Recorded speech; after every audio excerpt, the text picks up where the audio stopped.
அஸ்ஸலாமு அலைக்கும் வரஹ்மத்துல்லாஹி வபரகாத்துஹு. ஒரு மனிதன் மற்ற மனிதனுக்கு ஏதேனும் தவறுகளோ தீமைகளோ செய்தால் அந்த மனிதன் மன்னிக்கும் வரை அல்லாஹ் மன்னிக்க மாட்டான்.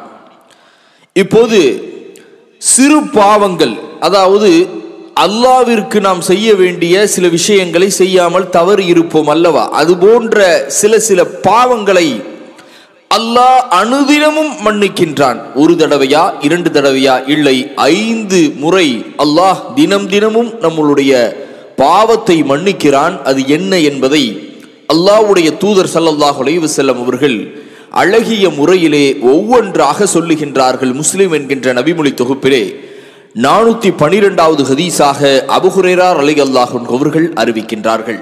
நபிகள் நாயகம் ஸல்லல்லாஹு அலைஹி வஸல்லம் அவர்கள் கூறுகின்றார்கள், ஒரு இறை நம்பிக்கை கொண்ட ஒரு அடியார் அவர் உளு செய்யும் போது முகத்தை கழுவினால் கண்களால் பார்த்து செய்த பாவங்கள் அனைத்தும் முகத்தை கழுவிய நீருடன் அல்லது நீரின் கடைசி துளியுடன் முகத்தில் இருந்து வெளியேறுகின்றன.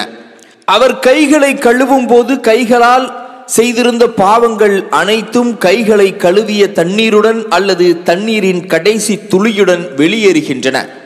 அவர் கால்களை கழுவும் போது கால்களால் நடந்து செய்த பாவங்கள் அனைத்தும் கால்களை கழுவிய நீரோடு அல்லது நீரின் கடைசி துளியோடு வெளியேறுகின்றன.